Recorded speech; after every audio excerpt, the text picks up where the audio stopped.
Hello and welcome to Talking Tudors, a fortnightly podcast about the ever-fascinating Tudor dynasty. My name is Natalie Grueninger and I'll be your host and guide on this journey through 16th century England. Are you ready to step through the veil of time into the dazzling and dangerous world of the Tudor court?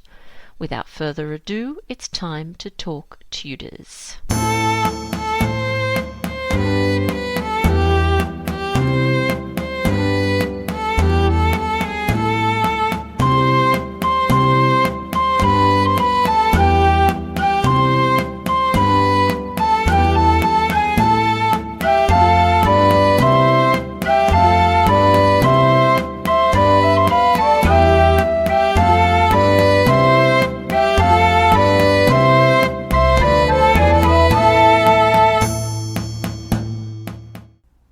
Hello everyone, welcome back to another episode of Talking Tudors. I'm your host, Natalie Grueninger. Thank you so much for joining me today.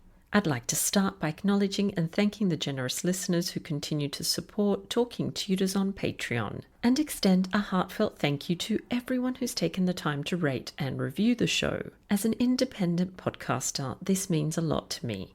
If you love the podcast and never miss an episode, I invite you to join the Talking Tudors Patreon community. Visit patreon.com/talkingtudors for more information. When you join the patron family, you'll instantly unlock access to exclusive posts, including audio releases and videos. Patrons are also eligible to attend additional monthly live talks and take part in a member-only book club. They can also enter patron-only monthly giveaways, to name but a few of the perks. You can also support the podcast and share your love of Tudor history with the world by buying Talking Tudors merchandise. Check out all the products at talkingtudors.threadless.com.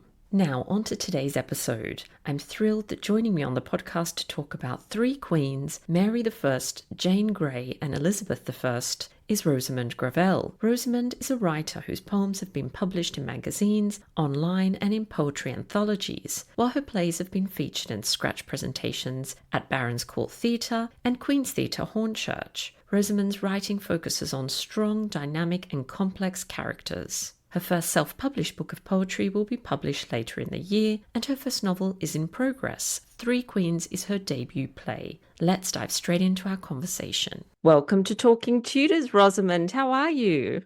I'm very well, thank you, and thank you very much for having me on, Natalie. It's a real pleasure. Wonderful. Yes, I've been looking forward to our conversation. So maybe we'll just start with an introduction. If you wouldn't mind just introducing yourself and telling us all a little bit about you and your background. Sure, of course. So I'm a writer. I live in England and in London. So I came to writing quite late. I've always been writing all my life. So I've written poetry, but as a profession, it's sort of taken me a while to get here. So I did quite a lot of things. I worked at a counselling service for a long time in administration. I then thought I was going to retrain as a psychotherapist, but I didn't in the end. I studied art history at university in English literature, part of a combined honours degree. I also did political thought in the first year, but we couldn't take that through for 3 years. So, but I loved that. We did political thought from sort of St. Augustine to Wittgenstein, so the whole breadth and range. But obviously, we focused a lot on Western political thought. So it was a lot of obviously Reformation thought and different practices. I've always been a massive Shakespeare nerd as well and loved that. So that tied into my passion for the Tudors since I was a kid. So I grew up in North London, so there's lots of things going on. So Hatfield House is nearby. I wrote a poem when I was about 12 about Elizabeth I of the Armada portrait. We were able to visit Greenwich, school trips to Greenwich and the Tower. So Tudors have always been a part of my life and my passion. And so I've kind of continued that. And yeah, so I went into, as I said, administration for a long time. I left that and then worked as a junior talent agent. And then COVID happened and all my writing came back. So I did lots of plays, lots of poetry again. And I wanted to pursue that afterwards. So yeah, I then got into writing properly. And so I wrote my plays, and this is the play that Three Queens, which is Tudor set with my passions, I was able to write and able to be. Wonderful. And we are here to talk a little bit about your play and the inspiration behind this particular work. So, Three Queens, you've already mentioned. So, was there something specific that inspired you to write this particular play? I'd always wanted to write an Elizabeth play because I love Elizabeth. I said I wrote that poem when I was about 12 about her. So, and I love Shakespeare and sort of very arrogant. It's sort of like he finishes off at, Henry VIII. And my feeling is that potentially he may have written Elizabeth. Maybe politically wise he might not have been, but I kind of wanted to carry that forward. So it's always in my mind to write something about her and this like obviously massive reign of just intrigue and her experience and everything else. But as the years went by, I sort of, when I was reading about her and doing my research, there was obviously stuff about her as a young woman, and then obviously all about the reign, and obviously read it sort of within her relationship with Mary. There wasn't that much, and it sort of really intrigued me always. Sort of, here was Mary, and having a sister myself, it's like that sibling rivalry, and it was bubbling under. And then I was just thinking about it, and I thought I was going to write it as a screenplay. I get images and things when I write, so it's very strange. But I had this image of Elizabeth walking down a hall after meeting Mary, and I thought, oh, that's interesting. And so I thought I was going to write it as a screenplay. Then COVID happened, and then I was approached to potentially write a smaller play. I offered a bigger play, which this company couldn't put on. And then I just kept seeing Elizabeth going down the corridor from a palace after seeing Mary. I thought, wow, that's really interesting. What's going on here? And then I sort of bubbled up, oh yeah, they're meeting Lady Jane. And it was sort of like, oh wow, okay. And then again, I'd grown up with Lady Jane and the 9 Days Queen, and it was all bubbling in the background. And it was just like, wow, they're obviously meeting. How are they meeting? And the play kind of developed from there. I wrote it in about 2 weeks or so. I mean, it's taken a long time to redraft, but it was just, yes, they're all meeting these fantastically different women with these passions, and especially Mary and Jane having this of potential meetings, but throwing into the mix with Elizabeth, how would they all react? How would they all interact with one another? And again, I was reading more about Elizabeth as well, and just thinking, wow, to survive all that, she may not be as the Gloriana that everybody I've been presented as this radiant light, but to really survive Henry's court and all those things that happened to her, to be a survivor sometimes means you have to shift quite a lot and not reveal yourself quite a lot. And I wanted to maybe show that a bit more in this meeting with these other two ladies. So yes, that was where the inspiration and the setup of the play really came from. How wonderful. I would absolutely love to be a fly on the wall at a meeting between those three formidable and complex women. So that would be amazing. And so if we talk a little bit about representations of Queen Mary in media and TV and films, how do you think she's generally been portrayed? And do you feel that there've been fair representations of Mary? It's a really great question. I think that it's always been obviously in a context between Mary and potentially Anne Boleyn, that kind of meeting, or especially Mary when she's just come into reign with Elizabeth. And they've always either gone to being sort of, obviously in the teen years, very like glamorous and very active. And obviously to the very end of her life, it's sort of sometimes very unwell. And very imperious, and it really intrigued me because when I was writing my Mary, I thought, and reading what I could of her, I think she was a really complex character. And I do know that for writers, sometimes you have to choose and have to have a device for your meeting and why they're there. But they obviously seem to either play her as a wrong teen or very active. Obviously, you have Sarah Bolger and the Tudors, and galvanizing, and or there's nothing in between. And I thought that was really interesting because she's such a complex character. She's not just all against Anne Boleyn. She's all not just against Elizabeth right at the end. Sort of very paranoid.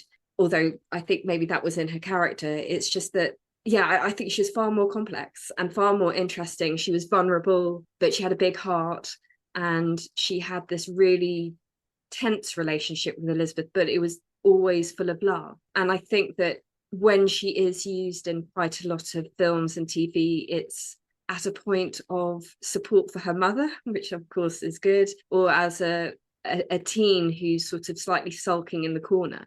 And when I was reading Wolf Hall, I thought that was an amazing portrayal of Mary. I think that you saw the nuance and the difficulties of her, and what she experienced, and Hilary Mantel brought that more to light. So yes, I think that out of all the representations of Mary that have been, I think that Lily Lesser in the first part of Wolf Hall got that vulnerability, but also that turn as well. And she only had a few lines in it, but it really showed that this was probably a more complex woman than we've sort of been given and allowed to be given. But as I said, I think the writers, it's a difficult job. And if you've only got Mary for a small amount of time, how do you portray that? I also think that, for me, I think that Mary had some physical vulnerability as well. I mean, obviously may never know what that was, but I do think it's really interesting that that's not really shown a lot. Obviously in the later depictions of Mary, you see that when she's ailing, but if she's had troubles all her life, I think it just makes her a much more richer and complex character. But again, it for the services of the drama, for the writers, you sometimes have to leave things out or not. Yeah, absolutely. I think there's this tendency with history to want it to be very neatly packaged, if you know what I mean. And people Yeah. are rarely, black or white or neatly packaged. So I do like those more complex portrayals, although I completely understand there are limitations when you're writing historical fiction or when you're putting on a sort of fictional portrayal. You can't go through every single event in the person's life. So what factors do you think have contributed to Mary's slightly negative portrayal, especially when focusing on her reign? I think a lot of portrayals focus on, executions and that kind of thing. Why do you think this is? I think it is sort of the Protestant writing of history. So as soon we had her sobriquet of Bloody Mary, as soon as Elizabeth's in, and I think that we tend to see that, and that's been what's given, and obviously because a lot of drama has been focused on Elizabeth in media and film, and obviously the iconography from Elizabeth's reign, I think that she's always been as the baddie and the antagonist to Elizabeth. So I think that stopped us potentially really seeing and delving into this very complex, interesting, vulnerable, and also potentially extreme woman. But yeah, I think very much it's the Protestant writing of history, the winners take all, and to make Elizabeth, especially during her reign, but also afterwards, where the Protestant Reformation still continues on, has to take hold. They need to make Mary the villain. And I think also it's to do with horribly being a woman, a weak vessel. So she's not only is a woman, she's also Catholic. So she's demonized a lot more than potentially a more fair and balanced view of history might take. And of course, she did kill people, but not as many as Elizabeth did, although they had comparatively, obviously, Mary's reign was smaller than Elizabeth's, but Elizabeth was just as bloody as Mary. But yes, I think that's potentially what Mary's, and I think again the illness, as she dies very unwell, we still have a problem with illness in leaders. And I know Elizabeth, her iconography, that's always hidden her smallpox, all her paintings, she's sort of smooth skin and looks 25 mostly, whereas I think Mary, even from the beginning, her later portraits show quite a stressed and anxious woman, and she didn't sort of she had the warts and all, which Oliver Cromwell would say later on, but she didn't hide who she was or make herself more beautiful for her paintings, whereas obviously Elizabeth did.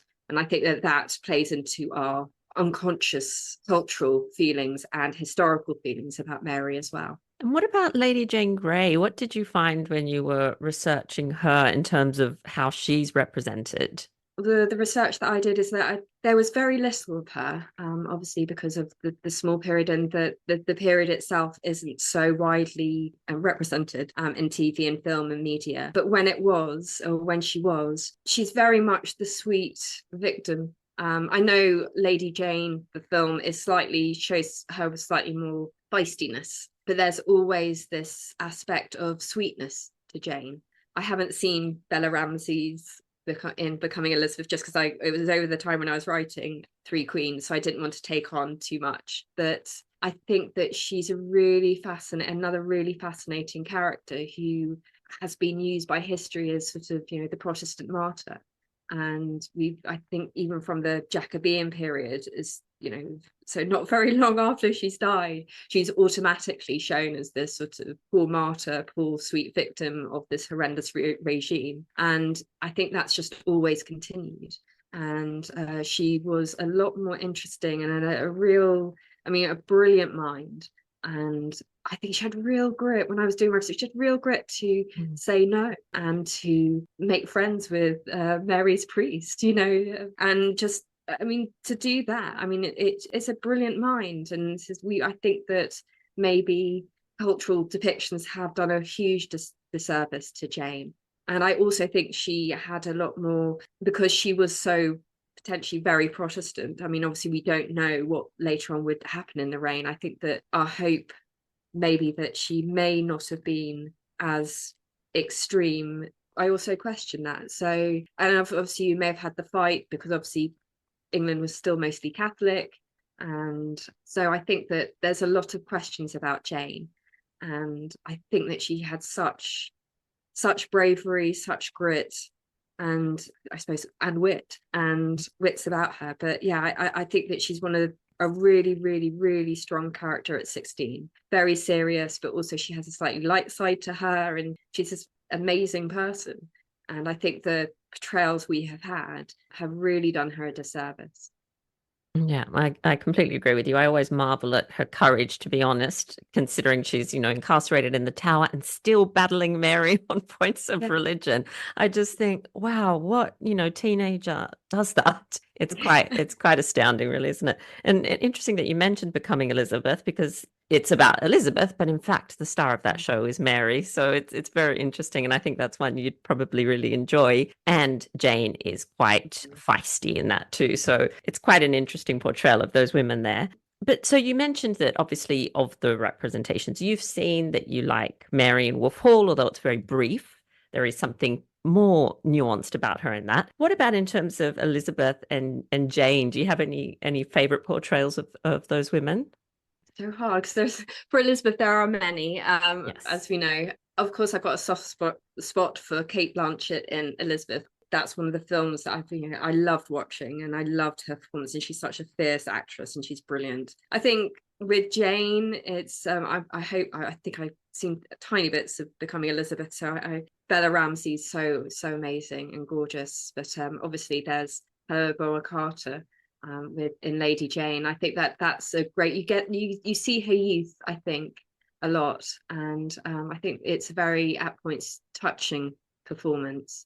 So yes, I think obviously Helena Bonham Carter and Lady Jane. But yes, Kate Blanchett, and I think also Margaret Robbie in Mary Queen of Scots, the most recent one with Saoirse Ronan as well. I really enjoyed that. I thought it showed Elizabeth's rage a bit more fully. And yeah, so I think for Elizabeth, those are my two best performances. But yes, I love them all. And I want to say all of them, because yeah, so many brilliant actors have played her. And so why do you think representations of Elizabeth, and you've kind of touched on this already, are usually more positive and more nuanced than say Mary, for example? Again, I think it's the bigger story, the bigger icon of a woman, and it's you can take so much different periods of her life, what she's battling, what she may not be battling. And again, I think it is that the sun, as it were, she's been made the sun. And I think we've all gravitated to her. And I think that's why it's more positive. And again, she's the hero and the golden age. And, obviously Shakespeare happened under her. The colonization of America started under her, and all these sorts of onward movements and expansion, especially of the British Empire. And obviously that then goes kind of worldwide. And of course, the long reign. It's incredible to see, until we have Queen Anne later on in the late 17th century with a small reign, and then obviously Victoria with the longer reign. Elizabeth was one of the longest reigning monarchs, and in a time where she's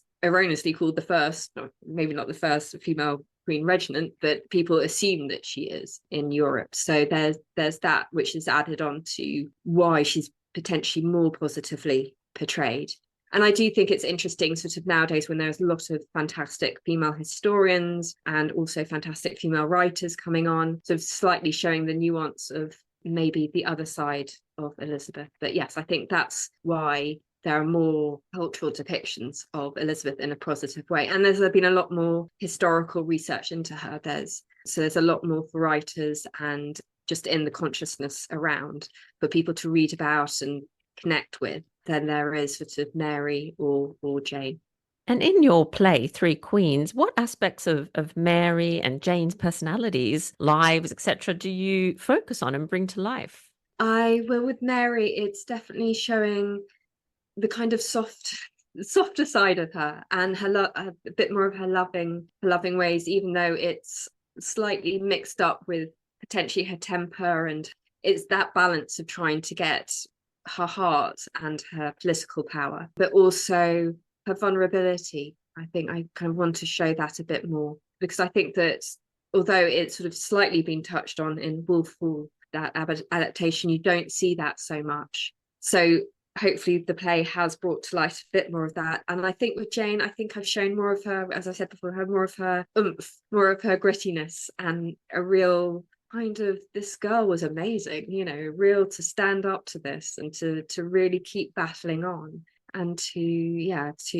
stand up to this thing that was happening to her in the face of all odds, as a lot of people would do potentially, and to give up and not to abandon one's principles, but also again to show that other side of her, the vulnerable side of her, but not in a sweet, sickly way, I guess, but to show it in a more human, empathic way. And apart from these, obviously, three women that you focused on in your play, do you feel that there are other prominent Tudor women who you think deserve a more layered or nuanced or complex, representation on TV or in books?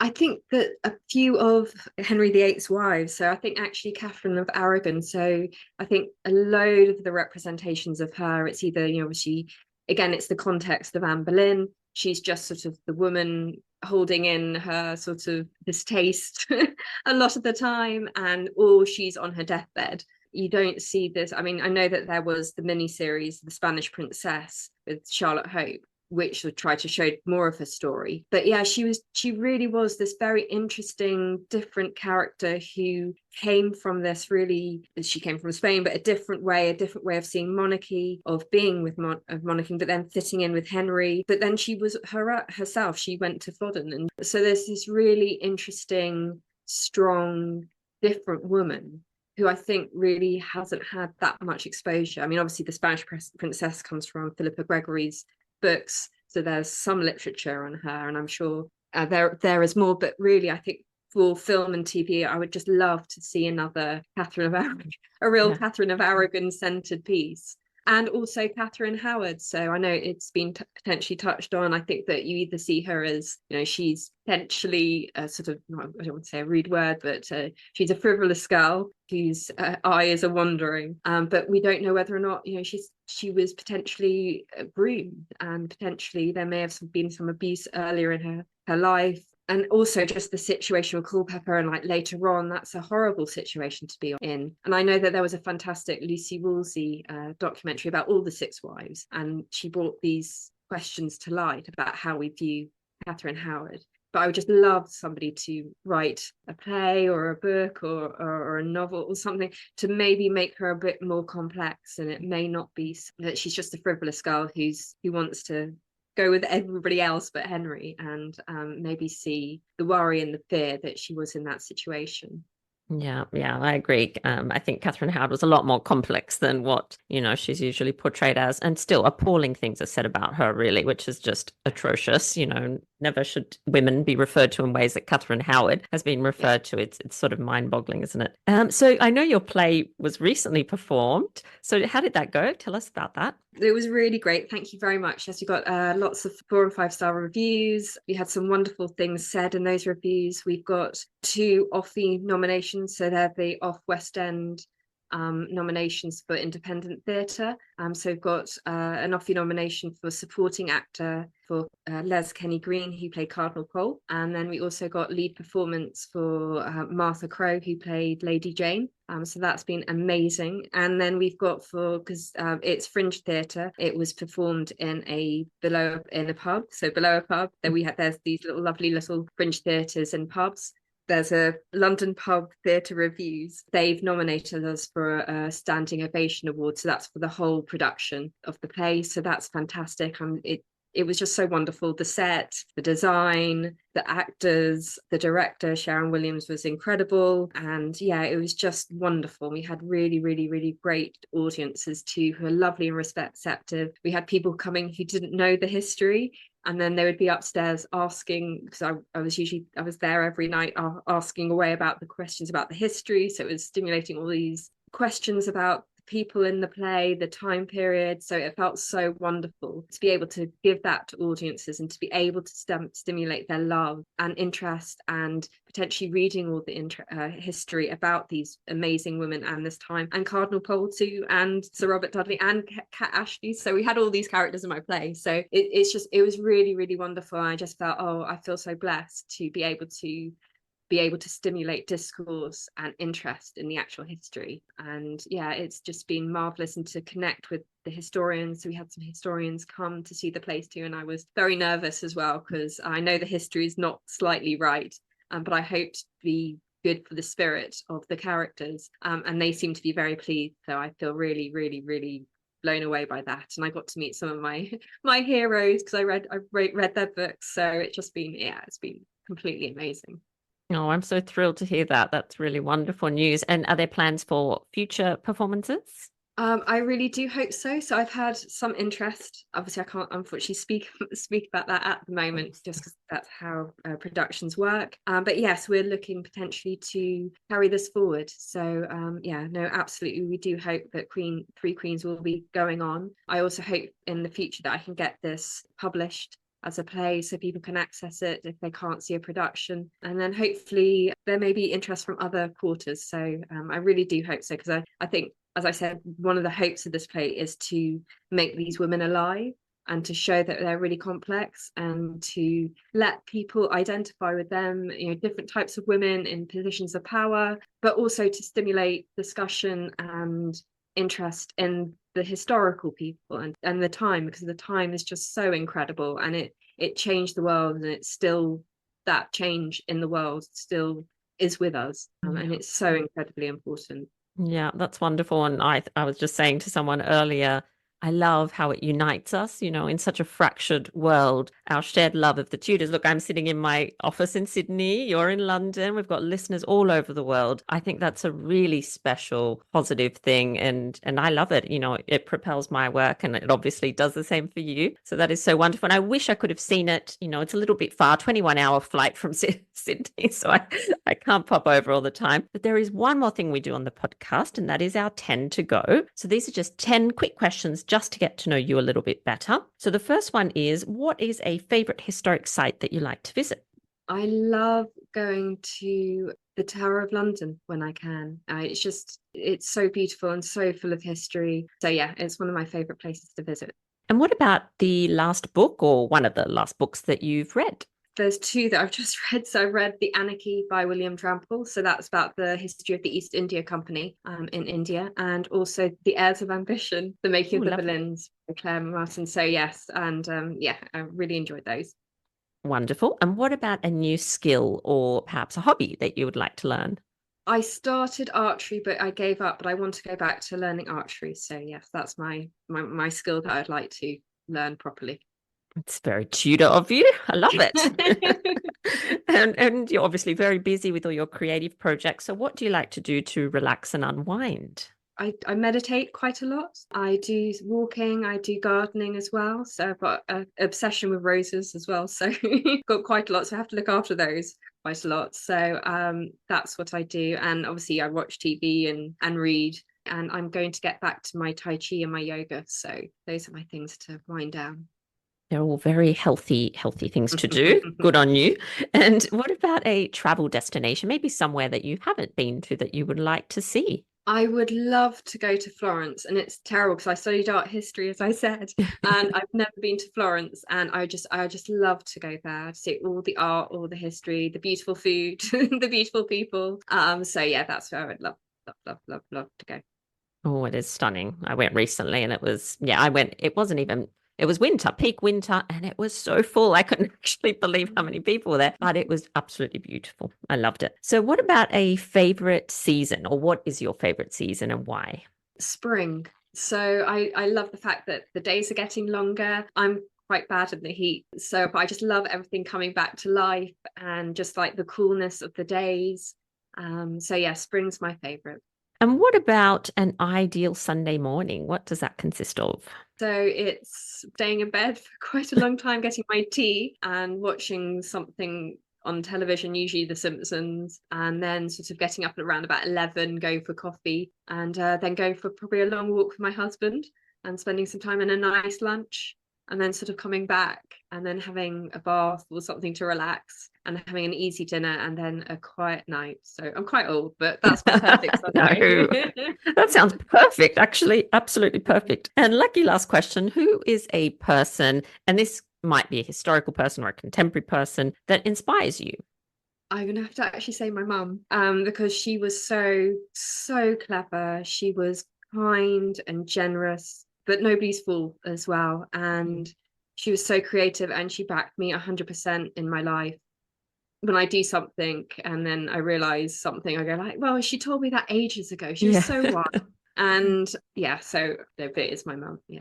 Oh no, bless you. That's beautiful. I love that. If my daughter said that about me, I'd be so happy, so pleased. And I said that was the last thing, but there is one more thing. It's the Tudor takeaway. So something for our listeners to go off and explore after the episode. There's a fantastic book by Ian Mortimer, and it's called Guide to Elizabeth England. It's wonderful. It has all sort of like little facts about Elizabethan England.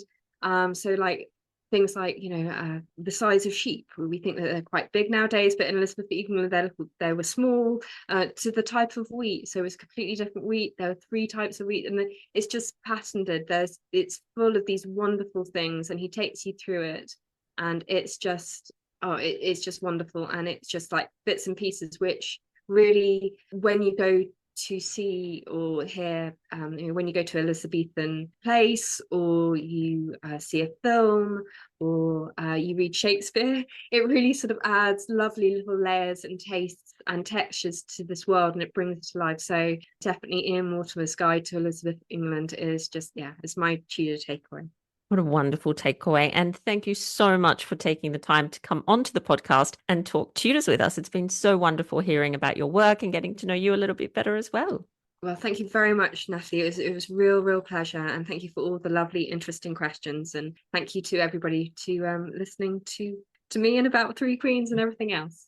Well, that brings us to the end of this episode of Talking Tudors. Thank you so much for joining us. I absolutely love to hear from listeners, so if you have any comments or suggestions, or just want to say hi, please get in touch with me via my website, www.onthetudortrail.com, where you'll also find show notes for today's episode. If you've enjoyed the show, please share the podcast with friends and family, and don't forget to subscribe, rate, and review. I also invite you to join our Talking Tudors podcast group on Facebook, where you can interact with other Tudor history lovers and hear all the behind-the-scenes news. You'll also find me on Twitter. My handle is On The Tudor Trail, and on Instagram as The Most Happy 78. It's time now for us to re-enter the modern world. As always, I look forward to talking Tudors with you again very soon.